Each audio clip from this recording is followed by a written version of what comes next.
बिस्मिल्लाहिर्रहमानिर्रहीम। मेरा नाम डॉक्टर फैसल है। आज के वीडियो के अंदर हम कवर करेंगे कि हमारे घुटनों के बीच में अगर ग्रीस कम हो तो हमें गर्म टपोर करनी चाहिए या नहीं। मेरी जो लास्ट कुछ वीडियोस के ऊपर मैसेज आया था कि डॉक्टर साहब अगर नी का ग्रीस ख़त्म हो जाए तो क्या घुटनों पे गरम स्काई या गरम टपोर करनी चाहिए? नहीं, ये आज वीडियो के अंदर कवर करेंगे। आप अगर तो आपको घुटनों में प्रॉब्लम है ना, तो आप इस चीज़ को बड़े अच्छे से समझ सकते हैं कि ये कितना इंपॉर्टेंट टॉपिक है उन लोगों के लिए जिनके घुटनों के बीच में ग्रीस कम है, घुटनों में ऑस्टियोआर्थराइटिस है, घुटनों में दर्दें होती हैं, तो उन्हें गर्म टकोर करनी चाहिए, ठंडी टकोर करनी चाहिए। इसे हम बड़ी डिटेल से आज कवर करने वाले हैं। अगर आप चैनल पे नए हैं, इस चैनल को सब्सक्राइब कर लें और आपने ये वीडियो आगे भी लोगों से शेयर करनी है ताकि सबकी हेल्प हो सके। अगर तो आप मेरे चैनल पे पहले वीडियोस देख चुके हैं तो फिर आप इस चीज़ को तो बड़े अच्छे से अंडरस्टैंड करते होंगे कि घुटनों में ग्रीस कम किस तरह से होती है, कैसे होती है। लेकिन अगर आप इस वीडियो पे नए हैं तो मैं थोड़ा सा आपको ये बता देता हूँ, फिर उसके बाद आपको उसके रेलिवेंट बताता हूँ, क्योंकि ये बड़ा इंपॉर्टेंट होगा समझना। क्योंकि हमारी जो गर्म टकोर है, ठंडी टकोर है, ये हमारी रगों को खोलने और बंद करने में हेल्प करती है। खून की जो रवानी है उसको कम करने और ज़्यादा करने पे आपकी आइसिंग और जो गर्म टकोर है उसके ऊपर डिपेंड करती है।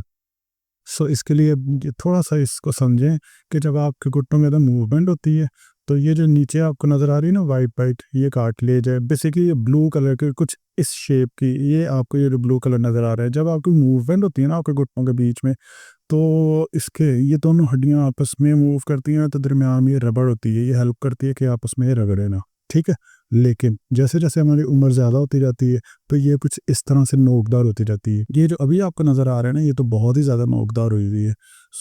ये ग्रेड 3 ग्रेड 4 के अंदर इस तरह से होता है। ये ऑस्टियोआर्थराइटिस के डिफरेंट ग्रेड्स होते हैं। जो शुरू में इतनी ज़्यादा नोकदार नहीं होती, टाइम के साथ साथ ये दोनों हड्डियाँ आपस में रगड़ती हैं। अब ये क्यों रगड़ती हैं? इनकी बीच की जो रबड़ है वो ख़राब हो जाती है। अगर आप डिटेल में देखना चाहते हैं तो जो मेरी प्रीवियस वीडियोज़ हैं घुटनों की ग्रीस के ऊपर, आप उसके ऊपर देखें, मैंने ये बात तो बड़ी तसल्ली से बड़ी डिटेल से बताई है।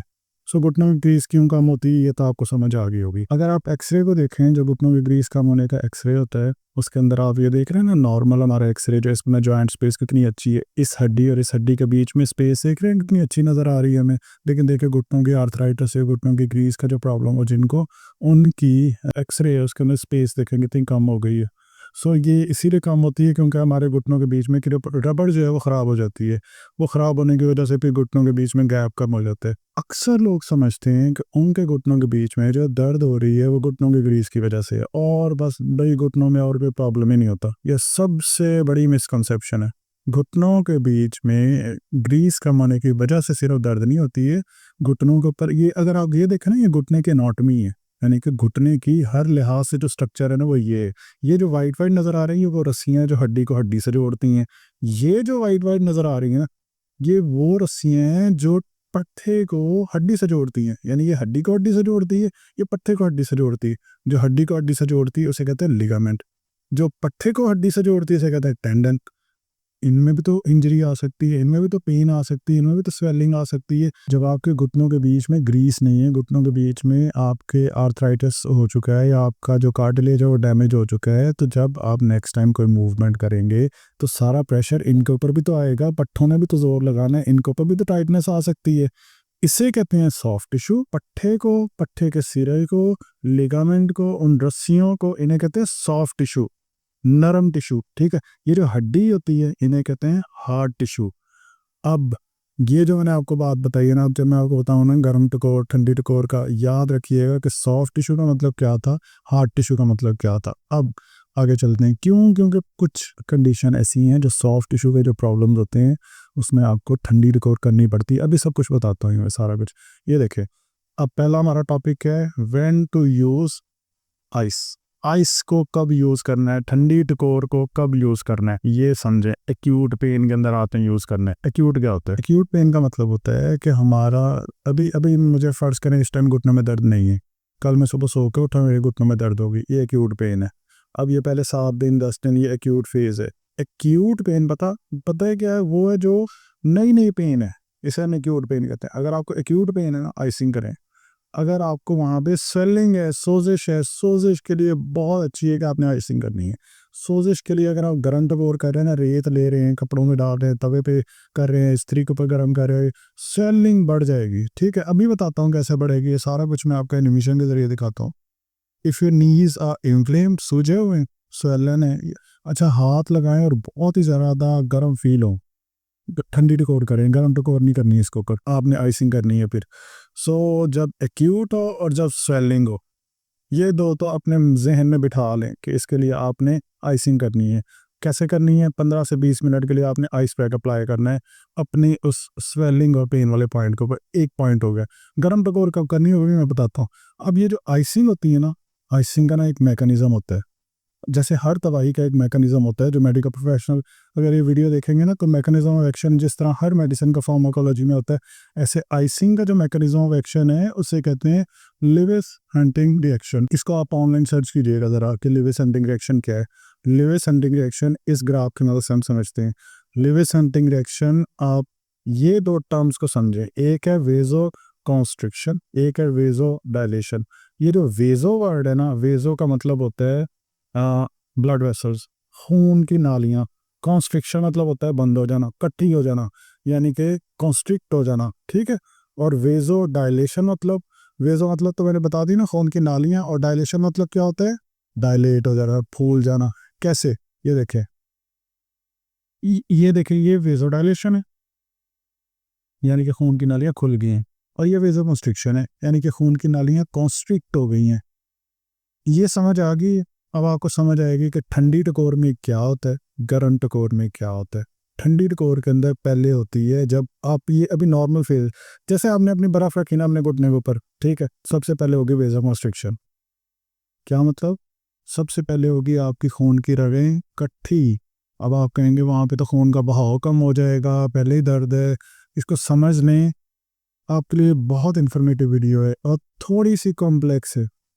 गौर से देखेंगे तो अच्छे से समझ आएगी। सो जब आप ठंडी टकोर अप्लाई करेंगे, वहाँ पे हो जाएगी वेजो कंस्ट्रक्शन, ठीक है। मैंने क्या कहा था कि ठंडी टकोर कब अप्लाई करनी है? जब वहाँ पे स्वेलिंग होगी। अगर आप वेजो कंस्ट्रक्शन कर देते हैं, यानी कि खून की नालियों को थोड़ा सा इकट्ठा कर देते हैं ठंडी टकोर करने से, फिर क्या होगा? खून का बहाव थोड़ा सा रुक जाएगा, थोड़ा सा कम हो जाएगा। स्वेलिंग, सोजिश के लिए अच्छी बात है कि वहाँ पे खून का बहाव कम होना, ये बुरी बात है।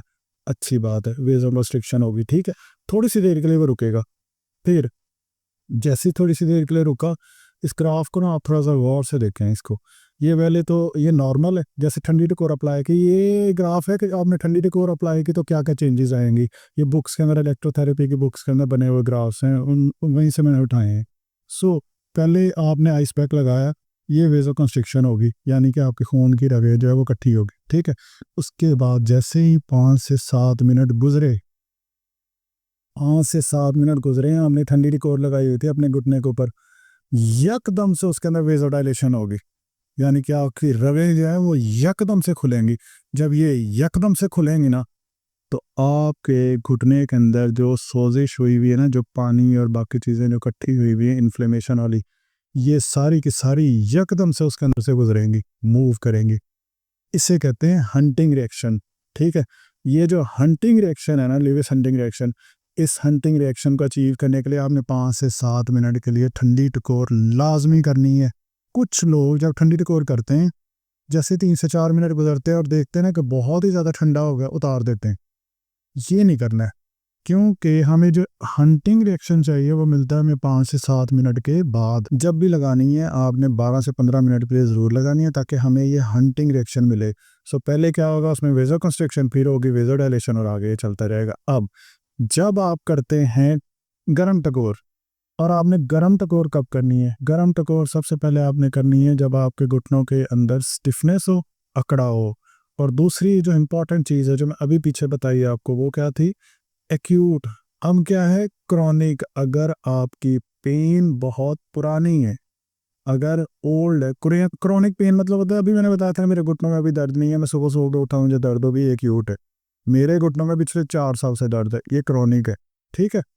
अभी बहुत इंपॉर्टेंट पॉइंट मैंने आपको एंड पे बताने हैं। लोग बहुत बहुत बहुत बड़ी गलती करते हैं क्रॉनिक और एक्यूट की। वो आप वीडियो पूरी देखें, मैं इनके ऊपर एक बड़ा बहुत इंपॉर्टेंट पॉइंट बताऊंगा आपका। एक दफ़ा तो आप हैरान हो जाएंगे कि यार ये क्या, मेरी पेन पुरानी में 15 साल से मुझे घुटनों में दर्द है, लेकिन ये तो मुझे कह रहे हैं कि आपकी पेन बिल्कुल नहीं है। अभी मैं आपको एक ऐसा इंपॉर्टेंट पॉइंट बताऊंगा। सो मैं एक थोड़ा सा टॉपिक कॉम्प्लेक्स है, इसलिए मैं बिल्कुल पॉइंट्स को ना एक साथ जोड़ जोड़ के साथ लेके चल रहा हूँ ताकि आपके लिए कुछ भी मिक्स ना हो। सो जब घुटनों में अकड़ाव हो तो गर्म टकोर करनी है, जब घुटनों की पेन बहुत पुरानी हो तो गर्म टकोर करनी है। तो ठंडी कब करनी थी? जब घुटनों में सोजिश हो और जब घुटनों के अंदर नई नई पेन हो। ठीक है, सो आपके घुटने अगर स्टिफ फील होते हैं और स्वेलिंग नहीं है, स्वेलिंग होगी तो क्या करेंगे? ठंडी टकोर करेंगे। अच्छा, अब 15 से 20 मिनट के लिए इसको भी अप्लाई करना। आपने वार्म टॉवल ले सकते हैं, यानी तौलिया गर्म करके, या फिर कोशिश करेंगे हॉट पैक रखें घर के अंदर, उसके साथ करें, वो सबसे सेफ तरीका है। अभी मैंने बताया था ना कि वेजो कॉन्स्ट्रिक्शन और वेजो डायलेशन के 2 फेज होते हैं जो आप ठंडी टकोर अप्लाई करते हैं। जब आप गर्म टकोर अप्लाई करेंगे तब क्या होगा? तब सिर्फ वेजो डायलेशन होती है, वेजो कॉन्स्ट्रिक्शन नहीं होती, यानी कि रगें आपकी कट्ठी कॉन्स्ट्रिक्ट नहीं होती। इसमें लिविस एंडिंग रिएक्शन नहीं होता। लिविस एंडिंग रिएक्शन के अंदर क्या होगा? पहले रगें इकट्ठी होंगी फिर खुलेंगी, है ना। इसमें जैसे आपने गर्म टकोर लगाई ना, खून की रगें खुल जाएंगी। एक जगह पे अगर स्वेलिंग हुई हुई हो, सोजिश हुई हुई हो और खून का बहाव भी आप बढ़ा दें, तो मुझे ये बताएं, वहाँ पे सोजिश कम हो जाएगी? सोजिश और ज़्यादा बढ़ जाएगी। सो कब लगाना है इसको? जब आपके घुटनों में अकड़ाव हो, और इसके अलावा कब लगाना है?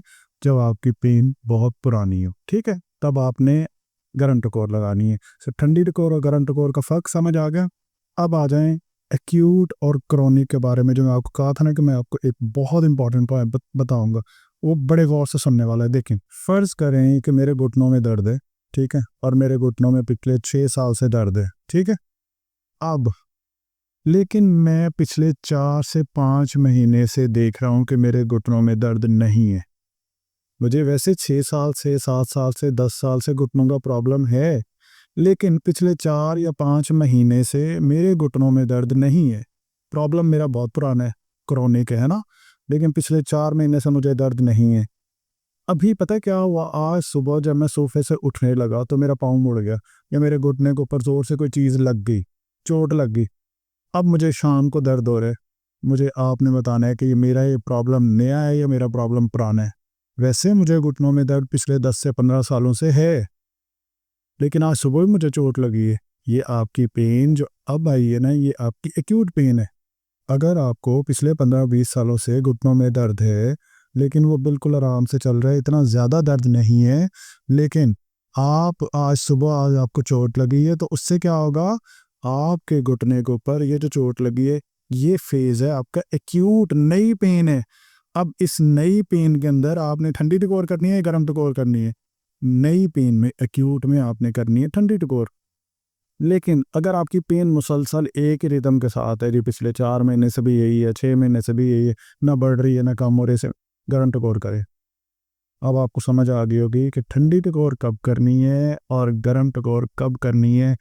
दूसरी चीज़, अगर आपके घुटनों में बहुत ज़्यादा दर्द है, ठीक है, घुटनों में बहुत ही ज़्यादा पेन होती है और कंटिन्यूसली आपको 6 महीने से, 8 महीने से, साल से, 2 साल से, 4 साल से एक ही रिदम में रहती है, और आप गर्म टकोर करते हैं, और गर्म टकोर इस तरह से करते हैं कि जब दिल किया गर्म टकोर कर ली, फिर आप अपने माइंड में ये चीज़ बिठा लें, आपके घुटनों को इस चीज़ की आदत हो जाएगी कि गर्म टकोर ही होगी तो ही दर्द कम होगी। और दूसरा, अगर आपके घुटनों को इस चीज़ की आदत हो जाए कि गर्म टकोर करनी करनी है, तो इससे ये होगा कि फिर जब आप गर्म टकोर करेंगे भी सही ना, उसका असर ही नहीं होगा। क्यों? क्योंकि आपकी बॉडी इस चीज़ की हैबिचुअल हो गई है, आदी हो गई है। सो करना क्या है कि दिन में आपने एक दफ़ा करनी है। दूसरा, अगर आपको बहुत ज़्यादा पेन नहीं है तो आपने गर्म टकोर करनी नहीं है। ये कोई कोर्स नहीं है कि एंटीबायोटिक हैं कि आपने 3 से 4 दिन, 5 दिन ज़रूर लेना है ताकि वो बुखार उतर जाए, उतर भी जाए तो उसके बाद भी लेना है। नहीं, गर्म टकोर, ठंडी टकोर ये सिर्फ हैं पेन सिम्टम्स को ख़त्म करने के लिए, स्वेलिंग को ख़त्म करने के लिए। लेकिन जैसे ही आपकी पेन स्वेलिंग ख़त्म हो जाए या आपकी पेन नहीं है, फिर इसका मतलब ये नहीं कि फिर भी करते रहे। ठीक है, ये कुछ इंपॉर्टेंट पॉइंट्स हैं जो कि आपने अपने माइंड में रखने हैं। गर्म टकोर कब करनी है? जब आपको क्रॉनिक केस है, जब आपके घुटनों में स्टिफनेस है। ठंडी टकोर कब करनी है? जब आपके घुटनों में स्वेलिंग है, सोजिश है और एक्यूट है। अगर आप चैनल पे नए हैं, इस चैनल को सब्सक्राइब कर लें। और अगर आपकी कोई सजेशन है कि मैंने अपने घुटनों के दर्द के ऊपर ये किया था तो मुझे इस तरह से फ़र्क पड़ा, नीचे कमेंट्स में बताएं ताकि दूसरों लोगों के भी हेल्प हो सके। Thanks for watching this video.